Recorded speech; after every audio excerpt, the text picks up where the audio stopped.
Hi, everyone. Welcome back to Divorce Den. We have Valentine's Day soon upon us, which is the day of romance and love and relationships and celebrating everything romantic, right? Sometimes, but sometimes that's not the case. Valentine's Day can actually highlight the issues that you might already be having in your relationship. And today we're going to talk about some red flags that you should look out for and things that maybe you can do if you see these red flags. As a reminder, I am a New York based attorney, but I am not your attorney. I'm not giving legal advice. Our conversation here does not create an attorney client relationship. What it does is allow us a space where we can talk about relationships, how to make them better, and how to save you time, money, and energy if you're thinking about getting divorced. So let's talk about Valentine's Day. Valentine's Day sometimes can actually highlight issues that you're already having in your relationship because around a lot of holidays, whether it's Christmas or birthdays or anniversaries or Valentine's Day, there's a certain pressure there for reconnecting with somebody, buying gifts, going out to dinner, celebrating with other loved ones. And it can almost feel fake or forced if the relationship really isn't strong. If you don't have a strong foundation, and you are now trying to put on a front and trying to put on a show and celebrating with other people, it can really start to highlight the issues that are there, and those cracks will start to just get worse. So if you're finding that this might be the case and there might be some challenges, let's talk about the red flags and what maybe you can do about them. The number one red flag is if you're feeling disconnected, even on Valentine's Day. If you and your spouse are not really seeing eye to eye on certain things, that's normal, right? There are things in your relationship that you're going to agree on, some things you're not. You're going to be able to meet up and get things done and move forward in a positive direction. And at other times you won't be able to do that.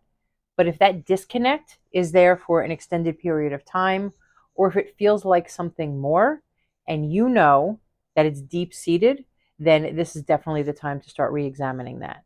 A lot of times, that disconnect can actually feel like you're not even in a romantic relationship. You're more like partners or roommates, or sometimes just business associates, right? We're sharing bills in the house, we're doing certain chores, we're going to work, we're taking care of the pets, the animals, sometimes the children, but it feels much more mechanical as opposed to a real deep emotional connection. That can really take its toll on your relationship. If you feel like your partner is not emotionally connected and you really want that connection, don't wait until it's too late. Start making the steps to go forward with reconnecting as soon as you spot those red flags. So, what can you do about this? First, assess, has this been going on for a long time? Is this an isolated incident where it might have to do with, I don't know, some sort of event that you have going on? Maybe you just lost a job, maybe you're moving, maybe dynamics have shifted and changed. That's normal.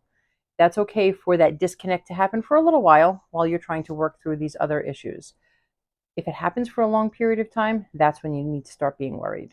The second red flag that might be raised that might cause you some concern is feeling alone or lonely even when you're together. When couples start to lose touch with each other, when they start to lose intimacy, that feeling of loneliness can be overwhelming, especially at times like Valentine's Day, where again, that romance is heightened and it is really exemplified in gift giving, spending time together, and being romantic. If it seems like you're feeling lonely and your partner is not really interested in your emotional well being, now is the time to start addressing those issues. Loneliness can manifest itself in a lot of different ways: being ignored by a partner, being neglected, having the emotional labor be put on one person, meaning you, and not the other, where you're feeling more and more isolated because you're taking on more and more of the work and there isn't a real connection. And now, what can you do about that? Well, just like we discussed before, take a step back and start assessing it. Think about, are you feeling lonely because there's been a recent loss? Are you feeling lonely because maybe your partner is being pulled away for a new job, or they have to take care of other family members, or there's some event or some triggering thing in your life right now that's really causing this to be a temporary loneliness period? If that's not the case and it feels like it's more of a pattern, think about addressing it now. Don't let the pattern go on. Don't let it continue, and certainly do not ignore it. When you ignore it, the only thing that happens is you feel more and more disconnected, lonelier and lonelier, and the both of you then will grow and learn to resent each other. If this loneliness persists after you speak to your partner about it, after maybe you get therapy, after you've tried to address it and rectify it, if it persists and it continues, it can really cause isolation, depression, anxiety, and that's not where you want to be. You want to start reevaluating and thinking about the relationship and what that's going to look like going forward. Red flag number 3, that you're feeling resentful toward your partner. Again, Valentine's Day is a day of feeling loved and appreciated. And if you are not feeling appreciated by your partner, and specifically you're feeling resentful toward them, you really need to take a very big step back and start reevaluating. Resentment can manifest itself in many different ways, and all it does is continue to build. It's not going to go away on its own. It's not going to magically disappear. And your partner isn't going to know to address these feelings of resentment unless you address it with them. I believe that resentment is one of the number one causes of relationships deteriorating. If you feel like you're giving more and your partner is taking more, it's going to build up resentment. It's very, very hard to go back when resentment has built up to a point where you really feel isolated, alone, neglected, and actually uncared for. What's the point of having a partner, an intimate partner, if you don't feel those things? You need to feel a sense of commitment, a sense of connection, a sense of being cared for. So make sure that if you're thinking about how to reassess your relationship, resentment is a big, big red flag. I really hope you can't hear him. What to do if you see this red flag in your relationship? First, you have to understand that your partner is not a mind reader. You have to make sure that they're aware of it, that you make them aware of it, and be very clear and specific about why. I resent you when a specific situation happens. Not, I resent everything. I'm doing all of the work and you're not doing any of it. And that can be work around the house. That can be your emotional buy-in for the relationship, carrying the weight of the household, caring for the children, taking care of the house, taking care of paying the bills. That's one aspect of a relationship. But there's also the emotional care and the relationship itself. If you're feeling resentful, you need to start letting your partner know specifically what it is that you're feeling resentful about.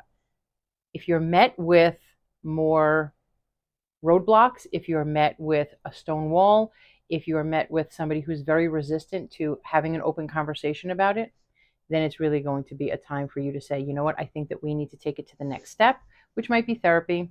It might be talking with a counselor in your area, either through your church or through any sort of local community groups that you have.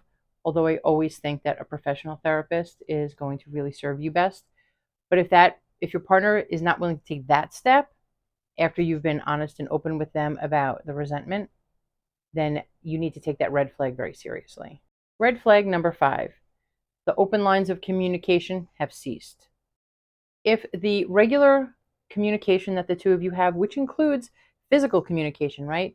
Affection, touch, being intimate with each other, if that has all stopped, and again, if it's not something temporary, right? If there isn't some outstanding or extenuating circumstances that are causing that, if this is a regular pattern, if this is part of your relationship, and this is something that you want, but you're not getting that, you need to take a step back and understand why. Is it because your partner is not feeling up to the task? Is your partner maybe experiencing their own sense of anxiety or depression? Is your partner maybe not being faithful? These are things that you need to be open and honest with them about. Tell them this is your expectation, this is what it is that you want, and this is how it is that you want to address it. Prolonged periods of no communication or very poor communication and that lack of intimacy can lead to the deterioration of a relationship very, very quickly. So make sure that at the first signs, you start addressing it and talking to your partner about your concerns. And what to do about that? Again, if you've spoken to your partner about it and they don't seem very open to talk about it, or they're not actually sure, then maybe the next step is considering therapy. Go to couples counseling, try to address it, and see where you go from there. If there's still a lot of resistance, just know that it's not going to get better on its own.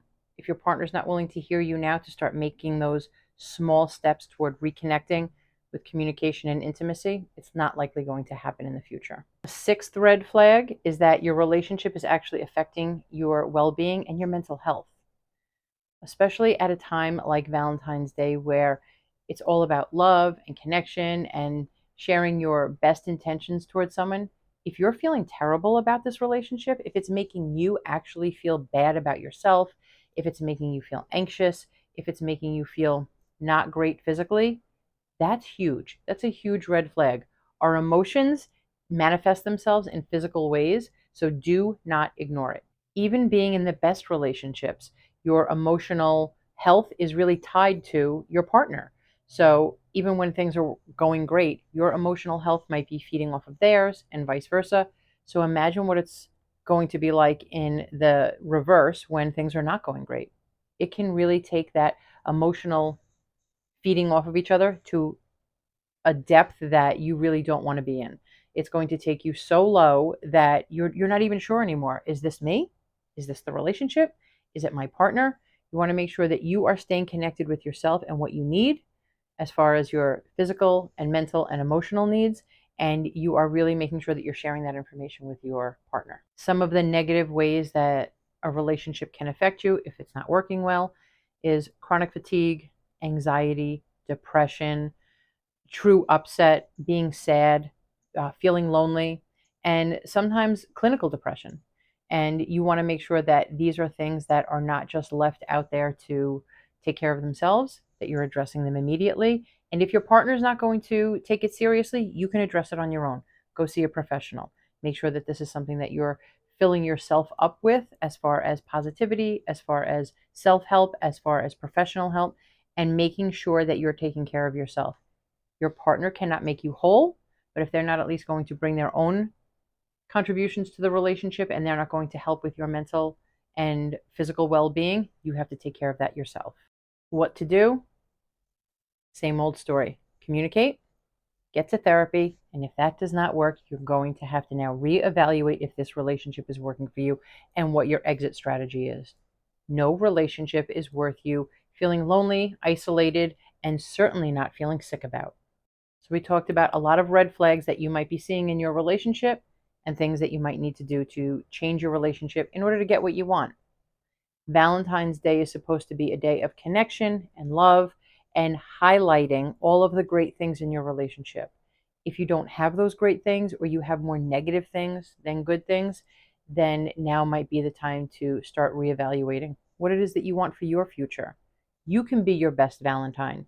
You can be there to love yourself, to nurture yourself, and to make sure that you're taken care of. And your spouse can do the same thing. It doesn't mean that you have to do it together. Taking the time to reevaluate your relationship is healthy, it's normal, and honestly, it's probably the best thing that you can do. If leading toward a separation or a divorce is what's necessary for you to feel whole, and then for your partner, hopefully, to feel whole also, then that's the best thing for you to do. Staying together for the sake of it, so that you have a body next to you, a roommate next to you, is not going to do you any good. That's not what Valentine's Day is about. That's not what romance is about. Love yourself and leave yourself space to heal, to fill up emotionally. And then who knows, maybe next Valentine's Day, you'll be in a completely different situation. Thank you so much for joining us. I hope you found some value in our Valentine's Day talk. Please like, subscribe, and share our videos. Let us know if there's any topics that you'd like to discuss, and we will talk to you next time on The Divorce Den.